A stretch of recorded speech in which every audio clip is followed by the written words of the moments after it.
The chair recognizes the honourable member for Marco City. Thank you very much, Madam Speaker.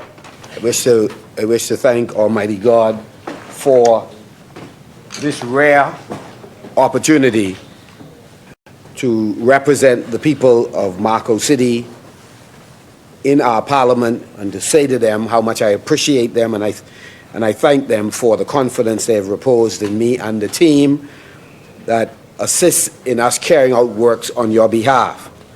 I wish to say to residents of Marco City, we welcome all of the children and their parents, of course, this coming Saturday on Moon McPhee Park, as we continue a tradition that we have been carrying out now from, I believe it's 2016 or thereabout, holding a Christmas event, but also this year, like last year, seeking to also cater to the parents who come out with their children as well, to prepare a Christmas meal for them as well, and to say how much we appreciate them. We are continuing our grocery distribution, a continuation from our Thanksgiving event where we hosted, I believe, somewhere around 160 senior citizens in the constituency. We have been doing this from Thanksgiving lunch, where we break bread together as a community since 2016, and then we switched to focusing in on seniors, and we've prepared some 500 grocery packages to deliver, and we just want to say to all of the residents, we wish to continue a close relationship with all of the senior citizens in Marco City, like the rest of the community, but especially for those who have made tremendous contribution for decades and on whose shoulders we stand. Transportation for seniors remain available for persons who are going to pay bills, going to the clinic, who need transportation for any reason. We remain available, and I want to thank the team who again assist in making all of this happen. I'm grateful to the Marco City team, made up of persons from all walks of life, persons primarily Free National Movement supporters, but also persons who have supported the Progressive Liberal Party and independents. We are grateful to people who simply contribute to the community work that we do, because they recognize at the end of the day, when we offer service to the community, we are not watching colors. We are watching the challenges that our people face, the opportunities that they are trying to seize, and then we're doing our part to make sure we help them face those challenges and seize those opportunities. And so I want to say thank you to all of the persons who continue to undergird the work that we do on behalf of residents. We love you, and God bless the work that you continue to do. Madam Speaker, let me begin by reiterating what my colleague from the great constituency of St. Anne's has indicated. We do support this resolution today, and we wish, Madam Speaker, to again comment on it in the broader context of a number of important issues related to land use and the importance of public-private partnerships and the importance of us being proactive in town planning exercises. This initiative obviously straddles multiple administrations, Madam Speaker. And so we support this resolution, and as the Minister indicated, Madam Speaker, it's been a long time coming. This resolution involves, among other things, moving a public access road and dealing with privately owned land for development. On the surface, it may seem to be a routine exercise, but as we step into the next 50 years of independence, I submit that having a clear and transparent land use plan for our country is essential. Madam Speaker, it is important for us as we move forward to have clear strategic plans for the development of each of our islands, and on each of those islands to have a vision for what will define those islands and what will generate economic activities to sustain the populations that exist. It is this approach, Madam Speaker, that will help us guard against the sad and unfortunate rural-urban drift. Bahamians moving from the land of their birth, in many cases, from family islands to New Providence, and previously going to Grand Bahama or Abaco because they lacked opportunity in their particular island. Madam Speaker, the failure to have even as best possible development across the Commonwealth of the Bahamas has not only resulted in the movement of our people from family islands to the urban centers, but it has in fact caused many young people who have gone off to school make a decision not to return because of the scarcity of opportunities once they return. The difficulty of doing business in the Commonwealth of the Bahamas that must be dramatically improved, and because they often believe that you have to be politically connected if you are to get in and to have upward mobility. These kinds of notions that our young people hold and others, we must change. And we must not change by seeking to convince them that their eyes and feelings are failing them. We must change by correcting, Madam Speaker, the culture that tells them, again, they must be connected. The culture that, again, restricts their upward mobility, Madam Speaker.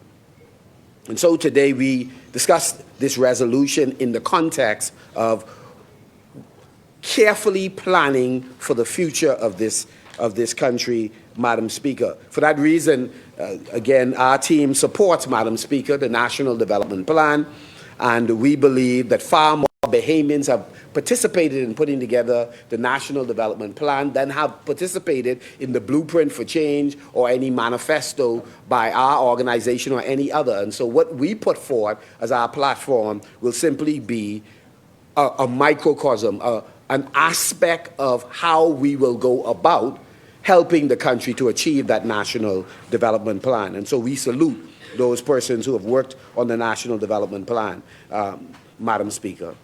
Bahamians should not be finding out after the fact what the plan is for their communities. They have a right to know from the beginning whether the land is being used for public housing, like, for example, Renaissance, for projects like that in the Carmichael Village, or a major resort like the Grand Lucayan. Bahamians have a right to know. Both of these developments I just mentioned, Madam Speaker, have raised important questions. In the case of the Carmichael Village, millions in public funds were illegally loaned to a company that could not be properly identified, Madam Speaker, for months. And the law is clear on why. The Public Debt Management Act of 2021 clearly indicates that the Minister of Finance shall be the sole borrowing agent for the government and shall borrow money in accordance with this act. This authority, Madam Speaker, cannot be delegated to any other person. And yet, the former Minister of Housing, the member for Elizabeth, borrowed the money, a breach of the law. We call the company Phantom, Madam Speaker, because there was no clear record of who the directors were, how much had been spent, or what contracts had been awarded. We did, Madam Speaker, a company search at the beginning of this year and was left scratching our heads with more questions than answers. Madam Speaker, with the Grand Lucayan, Bahamians were told the property had been sold, but no money has been seen. No works have been started, and vendors and workers are still waiting for answers. The pattern is the same. This government promises big things that go on, they say, but they keep the public in the dark, over-promising, under-delivering. That is why, even as we support this resolution, we are calling for full transparency in every public land deal. This is common sense, Madam Speaker.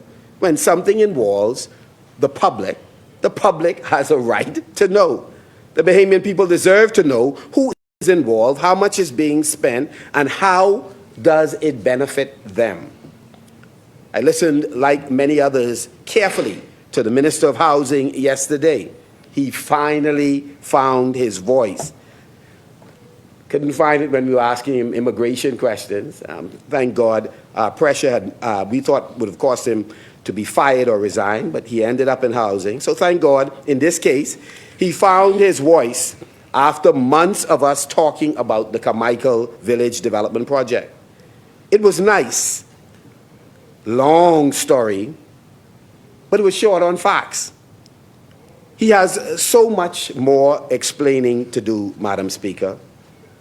Madam Speaker, through you, I want to remind the Bahamian people of what some of those facts are, to provide a fuller, a more complete picture, to explain why, after months of pressure from the Free National Movement, the government answers raise even more questions than before. Madam Speaker, we know they are not given to answering questions, Madam Speaker. In this House, they duck that second Wednesday of the month as often as they can, Madam Speaker.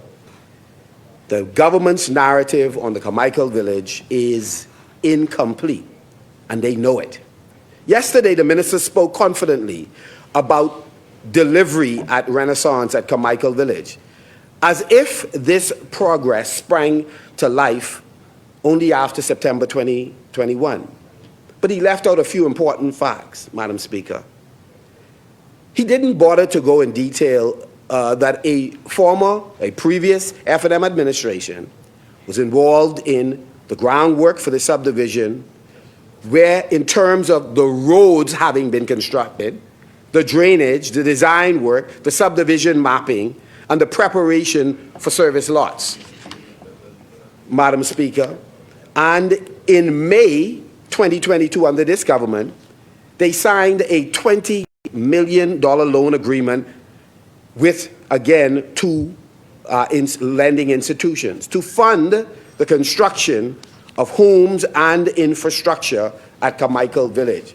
Madam Speaker, I remember vividly when I had accused them of having the minister, again, sign off on this loan, as she represented they did, a huddle between the luminaries on that side, inclusive of KCs and others, to, Madam Speaker, reinforce her claim that she had the ability and the right to borrow this $20 million.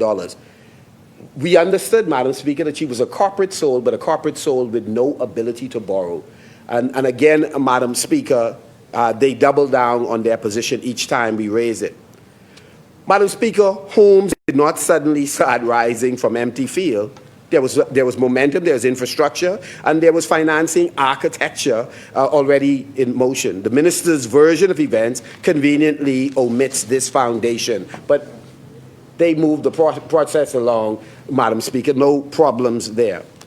The problem does arise when we look at the funding for the project, how it was executed, and all that followed. Madam Speaker, or much of what followed, because for every Bahamian that gets a home, we applaud that effort and we support those Bahamians. But this administration, even when it has a good thing it could do, or starts out to do, the culture of the organization creeps in and just muck it up, Madam Speaker. You see, Madam Speaker, that selective storytelling by the minister is only the beginning. Because when we look beyond his speech, and we look at the records, we find a real problem. A government that hides what it should reveal, delays what it should disclose, hides what it thinks damages it, and delays what the public has a right to know, Madam Speaker. This issue before us is one of transparency, and they don't understand why their trust capital continues to diminish. We must be able to trust our government, that they know the law and they are following it, that they say one thing and they actually mean it and deliver on it. This administration has resisted answering the questions for months. The country knows that the F&M has been asking one question after another about who are the board of directors of this company, Madam Speaker? Is it in good standing? On July 8, Madam Speaker, I wrote my first formal letter to the Prime Minister. In that letter, I asked the Prime Minister to disclose when the Carmichael Village Project Development Company was formed. Who are the directors? Where is it registered? Whether it held a valid business license or VAT registration. And the terms of the $10 million loan recorded in the debt bulletin, Madam Speaker. These questions were later read into the Senate by Senator Darren Henfield. Madam Speaker, we did not get an answer from the Prime Minister. And what is interesting, Madam Speaker, for the benefit of the public, all of these things I ask about, Madam Speaker, when these things are missing in ordinary Bahamian businesses, businesses through Key West Street, the business owned by Mr. Jones, who lives in Yellow Elder, or Sister Stubbs, who live in Golden Isles, when they do not have the things that the law requires, their company can't function. But the government, who should be the example, the standard by which all other organizations are judged in this country, failed to answer the questions on whether they were in good standing on these very matters that they have penalized businesses on. But I digressed. In July, Madam Speaker, and August, my colleagues in both chambers pressed the government for clarity on this subject. They deferred, delayed, or simply ignored all of the questions. I stated repeatedly that the Carmichael Village Project Development Company, again, we couldn't find it at the time in the Registrar General's database. Okay, maybe we hit the wrong keys. Okay, let's move on for that. We couldn't find the list of directors, Madam Speaker. I want to understand how that could have possibly happened. They didn't supply those. They had a chance yesterday. Or the business license, or the legal filings, Madam Speaker, or we didn't know which office, law office they were registered in. And so, Madam Speaker, they did not speak to this issue, even though this concern was widely carried, Madam Speaker, in the media, and of course, the government remained silent. Then 2 weeks ago, after the latest public debt statistical bulletin suggested that there was an increase, Madam Speaker, we had the exposure. The exposure when we read the public debt statistical bulletin says, beyond the initial $10 million that the government made available, there was another tranche, Madam Speaker, that was made available. Again, I wrote the Prime Minister a new letter with additional questions. Still, Madam Speaker, to date, even after the minister spoke yesterday, said he answered the question, aided and abetted by the member for Freetown, who tried to, again, talk about a very specific assertion that was made, that was answered. Madam Speaker, the reality is we ask a series of questions, and the member, in a lengthy communication, refused to answer all of those questions, Madam Speaker, and we know why. And so today, still, $20, $30, $40 million later, Madam Speaker, $40 million that could make sure that there's an ambulance so that our family members in Family Islands could get, again, to the doctor, or to the airport, or fire trucks that can help us with the fear that many Bahamians feel because, again, of these wildfires, or medicines that we can't find some cases in the pharmacy that relatives of ours and others, constituents, need desperately. $40 million later, still there's no audited accounts, no incorporated documents, no contracts table, no explanation of how much taxpayers' money have actually been advanced and how much of it is in the ground in that particular project. Madam Speaker, under months of pressure, after ignoring questions in the House, in the media, the minister then tells us, don't worry, the company is real. The loaner was repaid. Everything is traceable. Yes, after the election, we'll demonstrate how right he is, Madam Speaker. We'll trace every penny to see where it went, and we will disclose it to the public, Madam Speaker. But he tabled nothing. For all that bluster, for all that theatrics, Madam Speaker, he tabled nothing. And until documents are produced, assertions are not proof. Madam Speaker, they are evasions, Madam Speaker. So, Madam Speaker, let's talk about money. Contradiction one, $20 million loan. The minister says $20 million loan has been repaid in full. If so, we expect a loan satisfaction document, a public confirmation, Madam Speaker, of extinguishment. Has it been satisfied? Well, we know that ain't likely to come, Madam Speaker, but it'll be nice to see. But there are big issues in that. And they should clarify how the repayment was funded. We received none of these. Contradiction two, the $10 million Treasury loan. Meanwhile, the public debt statistical bulletin shows $10 million loan from Treasury to this same Carmichael entity, an entity that the government repeatedly refused to document. A government addicted to PR would not document this good thing that they're doing. Madam Speaker, what I find curious is $20 million borrowed and must be repaid in less than 4 months. I would love to see that term agreement, eh? You get it? 2022, and boy, by 2025, it becomes due. That's a fascinating thing. But here is what we are concerned about. If a minister legally cannot borrow money and they borrow it, they broke the law, Madam Speaker. And any borrowing should be preceded by, what should happen before, is a borrowing resolution. If there's no borrowing resolution and they're busy borrowing, it sounds to me, Madam Speaker, like they have broken the law. They've done something illegal, Madam Speaker. They've done something inappropriate, unethical, corrupt, Madam Speaker. I know you don't like that word, Madam Speaker, but the facts, Madam Speaker, are what they are. The chair recognizes the honourable member for example. Marco City, that the word corrupt is offensive. It ought not to be used in this place and should not be used by him, of all people, Madam Speaker. Thank you, I honourable member. ask that he withdraw it, or that if he refuses, that you have it expunged, Madam Speaker. Madam Speaker, I'd like to put a question to the member for Exoma and take my seat just to hear his response. If someone breaks the law, yes, breaks, but I think it's breaks. Broke the law. Yeah, if somebody broke the law, thank you, my brother. If somebody broke the law, is that a corrupt practice? I just want to understand that. And yes. The chair recognizes the honourable member for example. I believe tomorrow is question time. Today, Madam Speaker, I ask that this be expunged. Okay, so Madam Speaker, in light of the fact that he acknowledges, so unless I find this anyhow, Madam Speaker, the law was broken.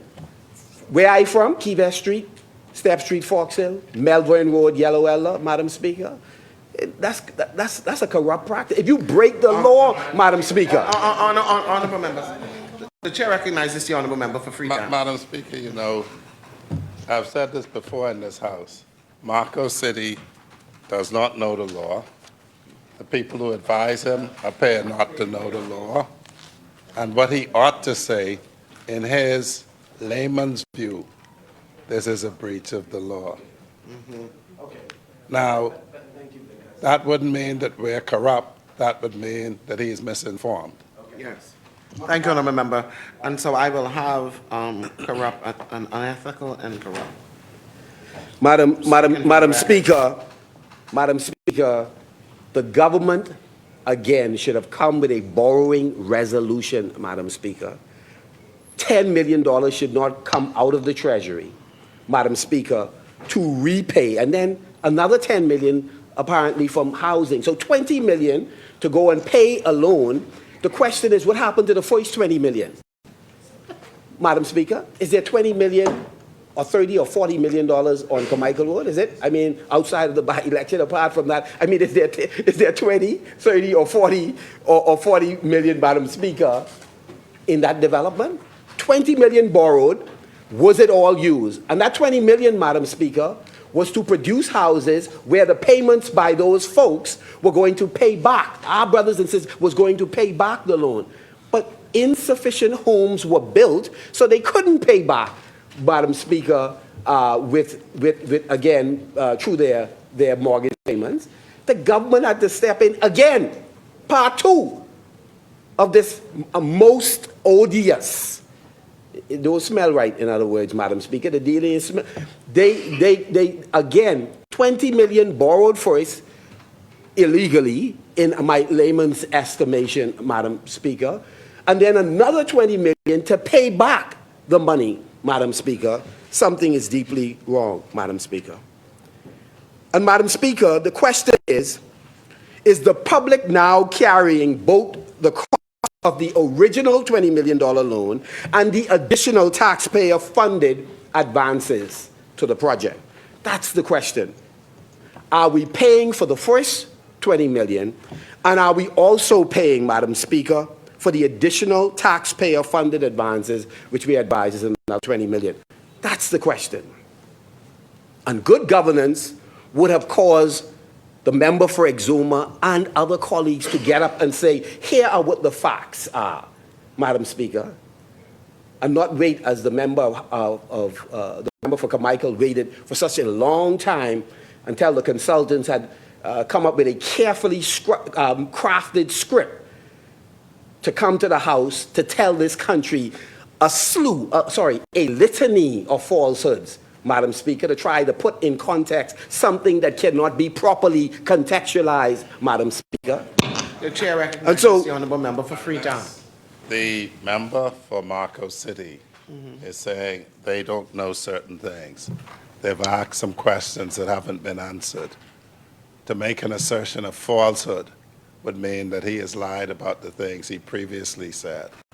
I know he advises politicians to be venomous and be very venomous in your attack. That's on page 83. But I think, you know, I have to sell some more of these books, Madam Speaker, just in case somebody don't really understand what this theatrics is all about in here. But to be honorable, you cannot say, I don't know what you have done, but I know what you said you did isn't true. Because you can't say that if you don't know what I did. And he is claiming they don't know. So he cannot say that it's not true. I'll get the page by the time I close. Thank you. Madam Speaker, the first part of what he said, Madam Speaker, I appreciate him helping the public to understand exactly what happened, that it is true. The public does not know what they did relative to this $40 million, Madam Speaker, and we believe that the way I characterize it is accurate, Madam Speaker. So we would like to see, Madam Speaker, the audited accounts. The contract list, Madam Speaker, was there procurement for who they gave the contract to, or was that another direct award? Since we didn't see it in the portal, Madam Speaker, we then know that they gave a direct award for the first 20 million, and now the second 20 million, I suspect, going the same way, Madam Speaker. What are the payment schedules, Madam Speaker?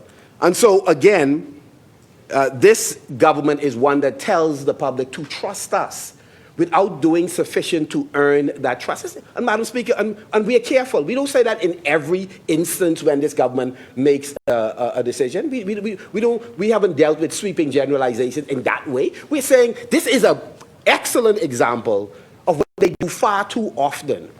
They make decisions that erode trust in persons whose word should count for something locally and internationally. And then they want to lecture us on being careful what we put in the international market. It is their actions that erode the credibility of our jurisdiction, not us. And so, Madam Speaker, let's be clear. Progress is welcome, but progress without transparency is very fragile. You know, Madam Speaker, like sometimes you hear a sad story from somebody and your heart wishes to go out to them and you start to feel it, and then you say, boy, let me hear the whole story just in case this thing goes south. That's how this administration is, Madam Speaker. And you hear their story, you have to wait and fact check them, Madam Speaker. And so, Madam Speaker, we celebrate every family that has a housing opportunity, because everyone should own a piece of the rock. That's why we will unleash the most robust housing project that this country has ever seen once given an opportunity to govern, Madam Speaker, because we know it's doable.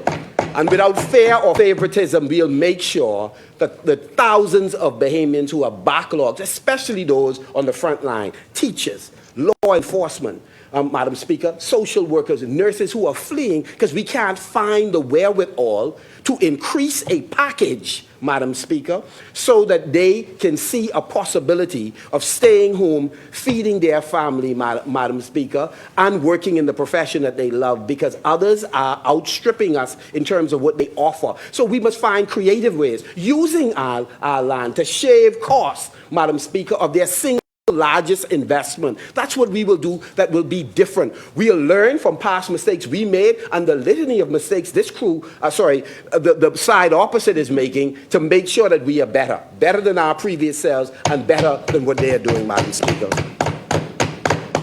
And so, Madam Speaker, we recognize that ribbon cutting is not the same as accountability, and they are good at ribbon cutting. They are good, Madam Speaker, of breaking ground, Madam Speaker, over and over, Madam Speaker. They're good at photo ops, Madam Speaker.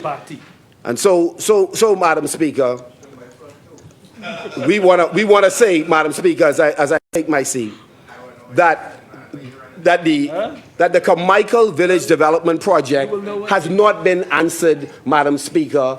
By and large, the vast majority of the questions have not been answered, and they should be ashamed and recognize their role. We also want to say, Madam Speaker, that the Grand Lion, no less than our member from Exuma and Ragged Islands, Madam Speaker, who we had such high hopes for when we recruited him for the FNM, Madam Speaker.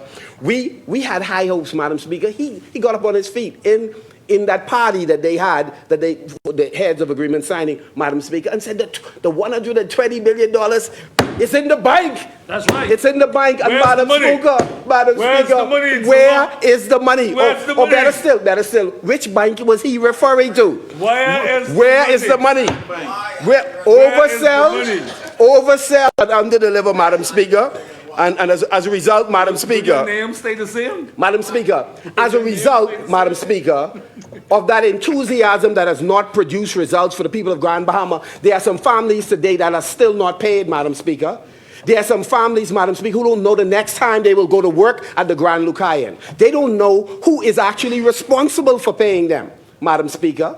And yet, Madam Speaker, this crew beat their chests and pat themselves on the back while people who have real bills, some serious responsibilities, are left wondering where the next penny is going to come from. And meanwhile, they live in large, Madam Speaker. Live in large, fly in first class, Madam Speaker. Indicating that they have, that we're on a good wicket, the country is doing well, we have a surplus, but people can't get paid.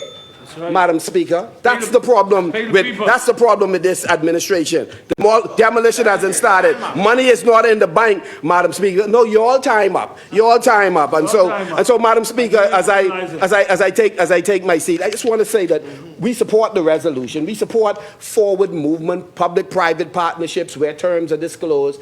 Those are the things we support. What we do not support, Madam Speaker, is the government taking $40 million and pumping it into an area, Madam Speaker, into a project, Madam Speaker, where you cannot find 40 million in the ground.